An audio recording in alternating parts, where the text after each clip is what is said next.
On January 23, 2026, at 8:31 a.m., an empty Waymo Jaguar I-Pace had just dropped off a passenger on Pearl Street in Santa Monica, California, directly in front of Grant Elementary School.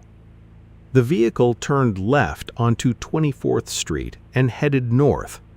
It was morning drop-off. Children were crossing the street. Parents stood in clusters along the curb. A crossing guard held a sign at the intersection. Several double-parked SUVs lined both sides of the road, narrowing the lane to barely more than the width of the car itself. 40 feet past the end of the 15-mile-per-hour school zone, in a stretch where the posted speed limit rose to 25, a 9-year-old ran into the road from behind a parked SUV.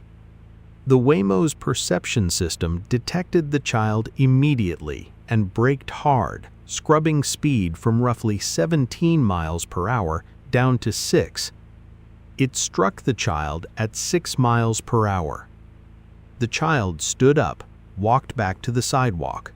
Minor injuries. Waymo called 911 the same day and self-reported the incident to NHTSA that same afternoon.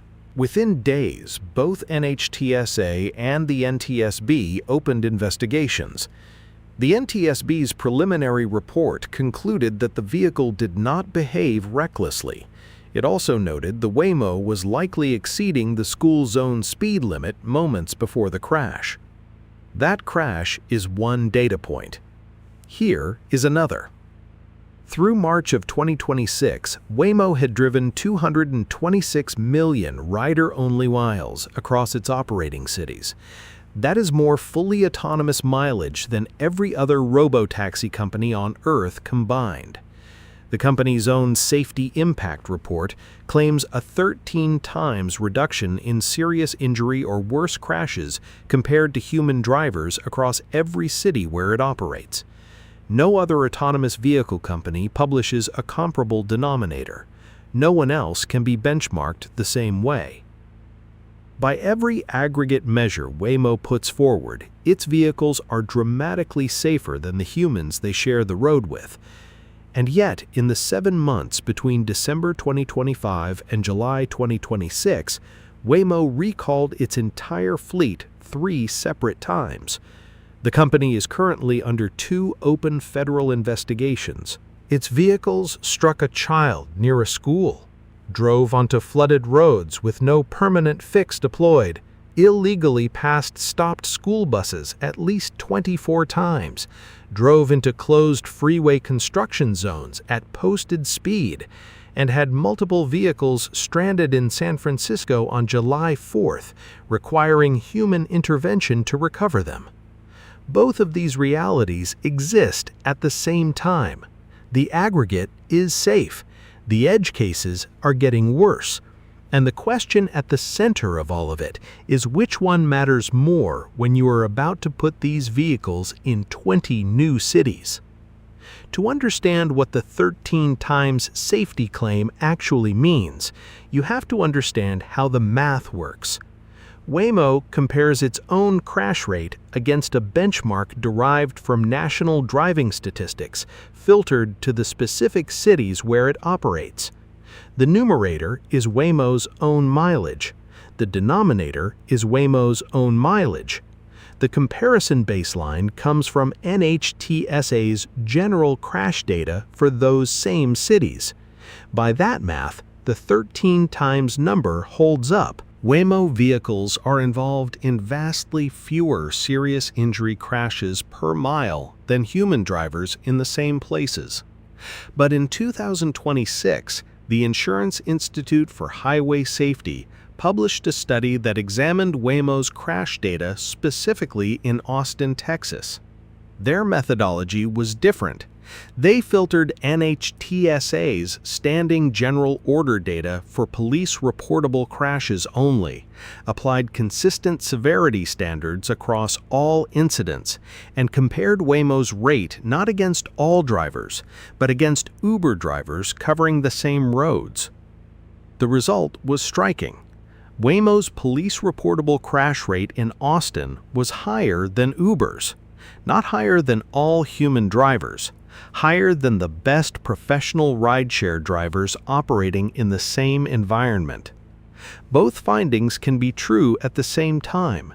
Waymo is safer than the average driver. It may not be safer than the best professional drivers. And the distinction matters enormously when you are asking cities to hand over their streets to vehicles with no human behind the wheel. The IIHS acknowledged its own caveats directly. The Austin sample is small. Waymo is the only operator providing mileage data. The current data collection system was not designed for the kind of rake comparisons researchers are now trying to extract from it. The evidence is real, but it is preliminary. Now consider what happened to that fleet over 3 months. In late 2025, reports began emerging that Waymo vehicles were illegally passing stopped school buses with their stop arms extended. The first documented incident occurred in Atlanta, then more surfaced in Austin. The Austin Independent School District identified at least 19 instances initially. That number grew to at least 24. In December 2025, Waymo recalled roughly 3,000 vehicles. NHTSA opened an investigation. The NTSB opened a separate investigation on January 23rd, the same day the Santa Monica crash occurred. In May 2026, Waymo recalled approximately 3,800 vehicles after its robotaxis drove onto flooded roadways in multiple cities. The company deployed an interim software patch. Within 2 weeks, the patch failed again in Atlanta. Waymo acknowledged publicly that it did not have a permanent fix for rain-related navigational failures. The recall filing remained open. Then, in mid-April, Waymo vehicles in Phoenix failed to recognize freeway ramp closure signs and drove directly into pre-planned construction zones at posted highway speeds. Waymo's internal field safety committee restricted all freeway operations while the issue was assessed. On June 18, the company recalled all 3,871 vehicles in its fleet. The construction zone fix was deployed via over-the-air software update within 6 weeks, and Waymo returned to freeway service after the fix was validated. 3 recalls, each one covering the entire fleet, each one targeting a scenario that human drivers navigate routinely. Stop for the school bus. Do not drive into the flood. The road is closed. The failures were not in complex driving maneuvers. They were in recognition, seeing a sign, understanding a context, interpreting a situation that any 16-year-old with a learner's permit would process without conscious thought. Return to that January morning in Santa Monica. The NTSB's deeper findings showed that the Waymo's perception system detected the child as soon as the child began to emerge from behind the parked SUV. The system braked immediately. It reduced the vehicle's speed from 17 miles per hour to 6 miles per hour before contact. The NTSB found no reckless behavior. Waymo's own internal analysis claimed that a fully attentive human driver in the same scenario would have struck the child at 14 miles per hour, more than double the speed of impact. But the NTSB also found that the Waymo was likely traveling above the 15-mile-per-hour school zone speed limit in the moments before the crash. The impact occurred just 40 feet past the boundary where the speed limit changed from 15 to 25. Technically, the vehicle was in the 25 zone and traveling at 17. Legally, it was not speeding. But functionally, it was still inside the school zone environment. Children were everywhere. A crossing guard was working the corner. Double-parked cars blocked sightlines on both sides. A human driver with local knowledge of that street, with a sense of what morning drop-off looks like, would almost certainly have stayed at 15 through that entire stretch. The system was following the posted speed law. A person would have followed the situation. This is the edge case problem distilled to its sharpest point. The vehicle did nothing illegal. It responded faster than a human would have. The child's injuries were minor, and yet no parent standing on that sidewalk watching an empty car hit a 9-year-old would describe what happened as safe.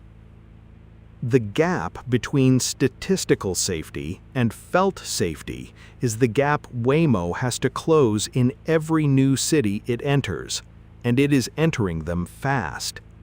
Despite the recalls, despite the investigations, despite the Santa Monica crash, Waymo is expanding faster than at any point in its history. In February 2026, the company raised $16 billion in a single fundraising round, the largest in autonomous vehicle history. It plans to launch in more than 20 new cities in 2026, including Tokyo and London. It has logged over 220 million rider-only miles across its operating territory. It completes roughly 200,000 paid rides per week. Its fleet now exceeds 3,800 vehicles across San Francisco, Los Angeles, Phoenix, Austin, and Atlanta, with announced expansions into Miami, Washington, D.C., and beyond. The expansion logic is straightforward, and it is not cynical. More miles means more data. More data means better models. Better models mean fewer edge cases. The school bus problem does not get solved by driving fewer miles. It gets solved by accumulating enough encounters with school buses in enough cities to build a robust detection and response system that works everywhere. The construction zone problem was solved by encountering the failure, restricting operations, deploying a fix, and resuming service. That cycle of fail, learn, fix, and scale is the same cycle that built Waymo's aggregate safety record into the strongest in the industry. But NHTSA is watching the pattern. In July 2026, the agency's acting administrator described what she called a pattern of functional insufficiency across the autonomous vehicle sector and signaled that enforcement, not just investigation, could follow. NHTSA is developing objective behavioral competency standards for how autonomous vehicles must perform around emergency scenes and in complex traffic situations. The regulatory window in which Waymo operates, largely on self-reported recalls and voluntary disclosures, may be closing. And the honest constraint underneath all of this is that we do not have good enough data to make definitive claims about robotaxi safety in either direction. Waymo is the only operator that publishes its mileage denominator. Every other company, whether it's Tesla, Zoox, or Baidu's Apollo Go, is either pre-commercial, operates under different reporting standards, or does not disclose comparable data. The 13 times safety claim cannot be independently verified because no independent body is collecting the mileage data needed to verify it. The IIHS acknowledged this directly. Their Austin study is preliminary. The sample is small. The standing general order data from NHTSA was not designed for rate comparisons. Only about 22% of the 736 automation-engaged crashes in the database were judged likely police reportable by IIHS standards. Of Waymo's 89 police reportable involvements, 64 occurred in fully driverless operation. These are useful numbers, but they are not conclusive. The absence of good data is itself the story. The most consequential transportation technology since the automobile is being deployed in American cities without a standardized federal framework for measuring whether it is safe. The instinct is to pick a side. Either Waymo's aggregate safety record proves the technology works, or the recall cascade proves it does not. The evidence does not support either conclusion cleanly. What the evidence shows is a system that is statistically safer than the average human driver across hundreds of millions of miles, and simultaneously incapable of recognizing a school bus with its stop arm out, a flooded road, or a closed construction zone. Things a human processes in a single glance. Both of those facts are products of the same architecture. The system is safe in aggregate because it never texts, never drinks, never rages, never drowses. It fails at edge cases because it does not understand context the way a human being does. It sees signs, not situations. Waymo is now entering the phase where aggregate statistics stop being sufficient. 20 new cities means 20 new sets of edge cases. New weather patterns, new road layouts, new pedestrian behaviors, new construction practices, new school zone configurations the system has never encountered. Each city is a new dataset. Each dataset contains failures the system has not yet learned from. The recalls are not evidence that the technology is failing. They are evidence that it is scaling. And at scale, the edge cases stop being edge cases. They become the product. Waymo is the largest robotaxi fleet in the Western world, but Baidu's Apollo Go already operates more than 1,000 vehicles across multiple cities and is expanding into Abu Dhabi, Dubai, and the United Kingdom. What happens when two autonomous driving systems trained on fundamentally different road cultures, regulatory frameworks, and driving behaviors start operating in the same cities?